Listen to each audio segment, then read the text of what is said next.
Hello everyone and welcome back to a brand new video and welcome to round 10 of the F124 Williams Road to Glory. Yes, we're back this weekend here in Barcelona after a pretty disappointing race last weekend out in Montreal. The pace looked pretty good in the car and then things fell apart towards the end of the race. It was the first time since Japan that we failed to score points inside this series. But back in Europe this weekend though, I'm hoping we can try and get back inside the top 10. Barcelona though is, especially early on in the game, is all about just trying to not cook the tyres. So we're going to have to run some pretty high presses here today. Of course, if you're new and you aren't already, please do make sure you get yourself subbed to the channel. We're trying to hit 6k subs at the moment. Also, follow me on Twitch. We do these lives, usually on Tuesday nights. From time to time as well. We've got a fantastic community over there. So yeah, do that, both of those. And I guess let's head straight into qualifying. Come on then. Why am I immediately in the middle of a train of cars? Oops. That gets me out of some traffic, I guess. Anyway, getting ready then for our first qualifying lap here in Barcelona. Top time's already down in the low 1:12, so I think we'll be happy if we see a 1:12 around this circuit. I'm expecting this track to be pretty difficult on this car. In a way that Canada suited this machine, I expect Barcelona to really not. Especially, this is a good track for the AI as well, especially in the early seasons. Can we keep it pinned? Can we keep it tidy? Oh, a little bit wide on the exit curve, but we'll get to the line. 12.6. We go P12 right behind Alex. Right, anyway then, Alex Albon up inside the top 10. We need to find about 0.3 of a second if we want to get the jump on our teammate. Let's see what we can do then in our last-ditch qualifying run. There's definitely a bit more time to find. Verstappen has broken into the 11s, so pace has really picked up towards the end of qualifying there, as that was a lot of curve through turn 1. Not quite the ideal line, but okay as we wind our way up through turn 2 and turn 3. Shortest run through the exit 3 there, you can always find just a little bit of time. Purple through sector 1. I think we used a lot of battery there to make that happen. Oh, there we go, Hamilton. Down into an 11.7, goes fastest on the board. Sure, we will see times improve though by absolutely everybody here. So yeah, just trying to make sure that we attack nicely. So we make our way up through Cancer, completely flat out. Oh, we just about hang on the curb and on the exit. Leclerc's had a disaster, P11. Well, the Monegasque man here come the end of qualifying. We are just not finding any time right now. We navigate our way through the final couple of corners. Car is set up for race, not qualifying. But yeah, it's really, really costing us here as one more corner to go. Just didn't want to miss the apex again there. We're going to be about 1/4 of a second up at the line. I think we're about P12, I want to say. P13. Well, there we go. Hamilton P1. 4 cars from 4 different teams covered by less than 1/10 of a second at the top of the order there. But it is Lewis that will take pole position ahead of Verstappen. The 2 Spaniards will make up row 2.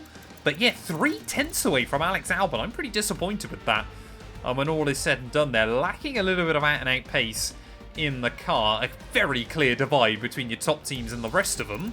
But Alex only being 4/10 away though makes me believe we've got good pace. The upgrades are working, but now we've got to try and survive 66 laps here. What is my pre-race ritual inside F124? Well, I do 3 laps of practice, I try not to crash, and we try and see if we can get to the checkered flag. 66 laps ahead of us, pretty much a full tank of fuel in the back of the wagon.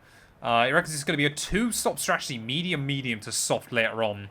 But I might go medium hard, depending on what the temperatures are like. Like I said, this race is completely dominated by tyre temperature, so we'll see what we can do. Ready on the grid then for those 5 red lights here in Barcelona. Oh, no hold at all, and that's caught Yuki Tsunoda napping. Immediately we will claim the spot away from the man we made contact with last weekend. There is Alex Albon instantly trying to have a look past Lance Stroll in towards turn 1. And we find an avenue there. We're actually going to follow Stroll down the outside in through that first corner there. And we'll get around the outside of our teammate Alex Albon. Wheel to wheel as we make our way through turn 3. The car feels so heavy. Loaded up on fuel on the exit there. But again, just a little bit boxed in off the start. Looks like everybody in front has kept it fairly clean and tidy. As Albert and I still side by side in through turn 5 there. Luckily we will make it in front, so... Well, it doesn't happen often, but I made places off the start of this. I think we can be pretty happy with. Don't know whether it's Lewis or Max in P1. It is still Hamilton. I think Sainz has moved up into P2. So yeah, Hamilton there holding on to the lead. Alonso's dropped down to P5. So Perez as well had a pretty good start. Still yet to win a race since round 1 is Sergio Perez. But as we navigate our way up through the top of the hill though, again, we're just going to have to keep one eye on the tyre temperature right the way throughout this. But they're feeling pretty good by the end of lap 1. Can we get a run on Stroll back down in towards that first corner as he's already struggling to match those cars in front of him? Come on, Williams. Almost 3 wide for the lead of the Grand Prix. As Stroll there just tries to cover me off. Someone had a bit of a lock-up just in front. And again for the second lap, wheel-to-wheel through turn 3. Can we do the odd up and under, though, on the Canadian? Either way, he's lost the DRS to Leclerc. So hopefully, he's going to be a sitting duck by the time we get back round. But we have scored points, I think, in every European round so far. So I want to believe top 10 is on the cards here, as here we go. We should be able to get past Stroll back in towards turn 1. I mean, look at that battle for the lead. They are really putting on a show there, but playing around the outside of the Canadian. And we are, whoa, up into the points and almost up into a barrier. Of course. There we go. Ricciardo with issues early on. Of course there was some random Finnish guy that got the 2020 podium bang on. Like, you always see those wonder stories, but like in Formula 1, it's probably, you know, at least in like football and stuff, you get big upsets quite regularly. In Formula 1, it doesn't happen that much. So when it does, I mean, the odds have got to be ridiculously good, surely. Yeah, Stroll. Oh no. Where did Pierre come from? Don't really want to drop behind him if we can avoid it. I'm just worried then that Lance will be given too big an opportunity to break away. He might get an opportunity to break away anyway if we're going to battle with the Frenchman behind. Try and just make sure we keep that gap below a second. But I mean, yeah, Barcelona is always known as like a all-rounder circuit in F1, so the best cars are going to shine through. If you're at a Williams in Spain, clap your hands. Oh, we've got yellows. We've got yellows. Someone's breaking down further behind. Okay, clear. Not too sure who that is. Very early on in the race. I think it's a Sauber. I think that might be Valtteri Bottas. And that is going to be falling away and out of this Grand Prix. It is. Okay, they're out of this race. Well, disappointment then for Valtteri. That Sauber has not taken long before it's blown up. Nice Ferrari power. Like I said, it's so weird that one lap the car feels great and then the next it feels bad, and it seems to just swing between the two. I think tyre temperature, yeah, we're fine. If anything, I've actually been a little bit too safe on the tyres. Worrying that the rears are slightly more warm than the fronts. Just going to have to manage the wheel spin a little bit. This reminds me so much of like the early F1 24 game. Like how it was just all slipstream trains. Like it felt like being a real Formula 1 driver because you knew that you could not push. It was so annoying. Trying to make like 6 videos a week in career mode in season 1 when it was just all about sitting in DRS trains was so bad. Like trying to make that entertaining when everybody knows it's the same game plan every time. Right, come on, come on, come on, come on, come on, come on, come on. Try and get the run. There we go. And of course, as soon as I do that, Leclerc just pulls away again. So that was pretty much pointless because next lap Stroll will just come back past me. Like, Leclerc's doing alright, but he's going to start struggling pretty soon, one would have thought. Here we go, Matt Stroll, I'm sure he's about to get a run on me though, back into turn 1. I'm not going to fight him. It's just not worth it at the moment, as long as Gasly doesn't get through.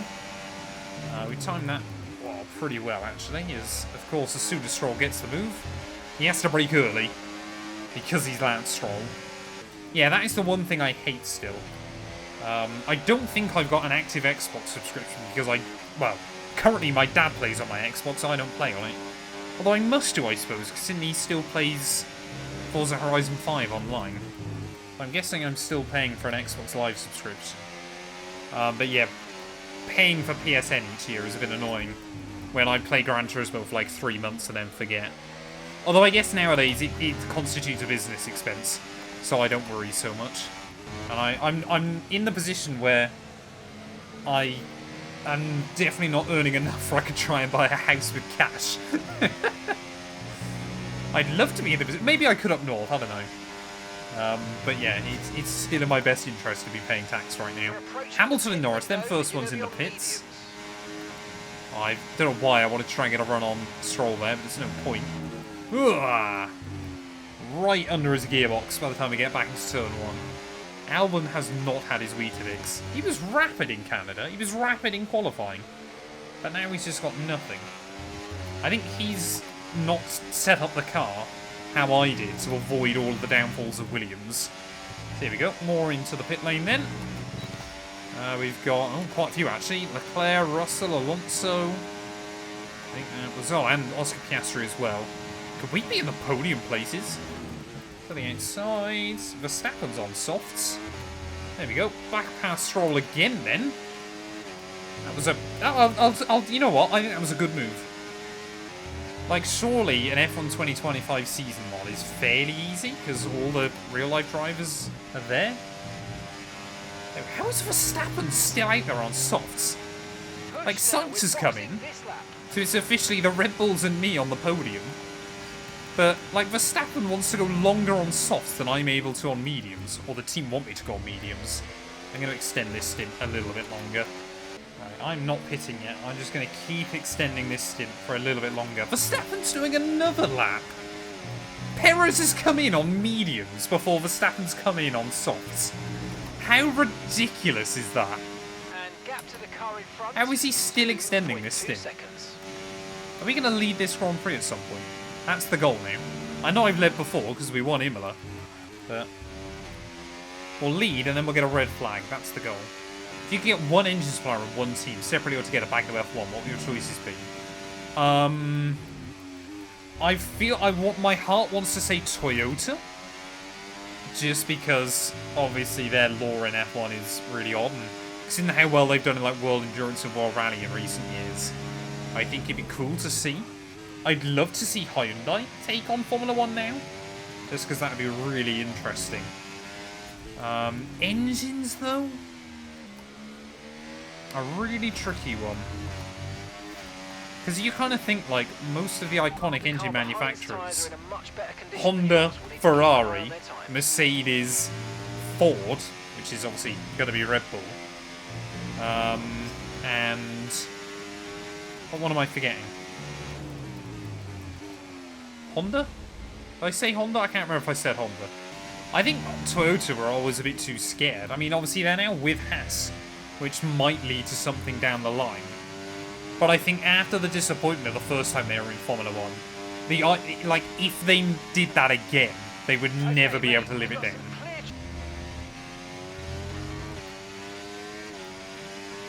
But if Max doesn't pit this lap, I think Sainz is going to get the jump on me. No! That looked bad. Are you alright? Let me know you're okay. Just follow the safe.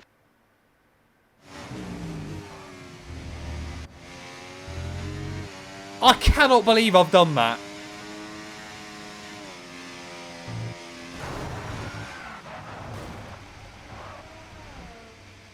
I cannot believe I've done that, chat.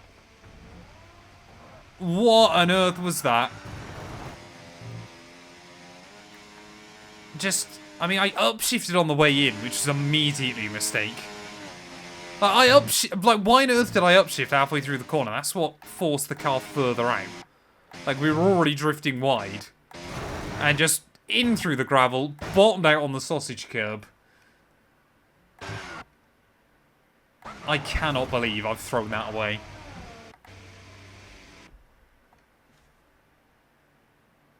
I genuinely cannot believe I've thrown that away. Like, what's that, our second retirement of the year? After Jeddah? Where I binned it there as well? Such an unforced error. Like, we got no one around us. I was just too busy looking at the gap to Max and the gap to Carlos. I mean, as soon as he went round, we had no chance, did we? Like, as soon as we've got to there, the back end's already pivoting round. I mean, maybe if I kept the throttle in, bizarrely, it would have tipped the back end around more and we could have just gone square in. But that is so stupid. That's why I don't bet channel points. I cannot believe that. We don't rewind in this series, America's Drunk. Like, we don't rewind.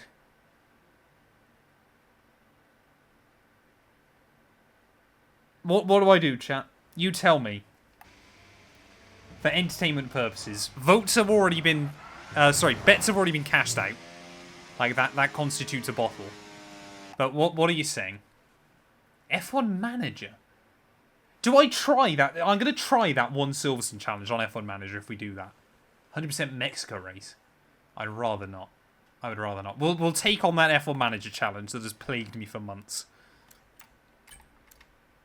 That is so stupid. Wonder if the court will take he been. It's a reason my final payment. Oh, Nick. Oh, man, that's so stupid. Do you know the last time I bottled a race, chat? Was here, Barcelona.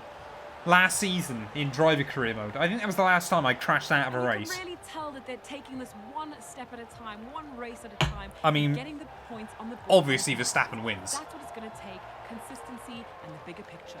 Can we get a "you suck" chant? I mean, that's well known, isn't it? An outstanding fight for the front position today, and it's great to see it paid off for them. So I mean, Jeddah, we binned it quite early on, didn't we? Oh no, next race is Austria. There's no way I'm going to do a full sprint weekend after this. Like, that stream next week is already going to be a long one. 2 DNFs in 10 races that were both my fault, man. But again, sometimes, chat, when these things happen, I like to tell myself that I would have had a mechanical failure. If we find out Verstappen did 66 laps on softs, I'll be so annoyed. Have you still not beat it, Toast? Perhaps that's my goal then. I've got to try and beat it before you do. Matt is just cursed on these games. So annoyed. Well, what an end to another fantastic He did one stop. How on earth does he one stop that? And we'll see you for the next one. Well, there we go then. Max Verstappen, a dominant victory here in Barcelona. Perez recovers to P2, ahead of Lando Norris and Carlos Sainz. Piastri, Stroll, Hamilton, Alonso, Leclerc and Russell round out your point scorers in the end. No upset for me. Both Saubers failed to see the checkered flag. So yeah, disappointment there as well for Zhou Guanyu. But how far did Verstappen go on those soft compound tyres? We crashed out on, what was it, lap 28? He boxed at the end of... Oh, no, it must have been 27. Verstappen boxed at the end of that lap anyway, and just did the entire rest of the Grand Prix. And look at that, he's all in the consistent low 16s. Ridiculous pace from the Dutchman. Right away to the checkered flag. I mean, that is just insanity. Obviously, he gets a really good pace early on, and then it just levels out in the low 16s and stays there throughout the rest of the afternoon. But our second DNF of the year...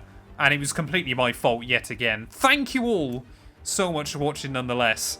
And I guess we'll be back next weekend. 2 opportunities for points because we got the sprint in Austria. That one, I think, is going to be chaos.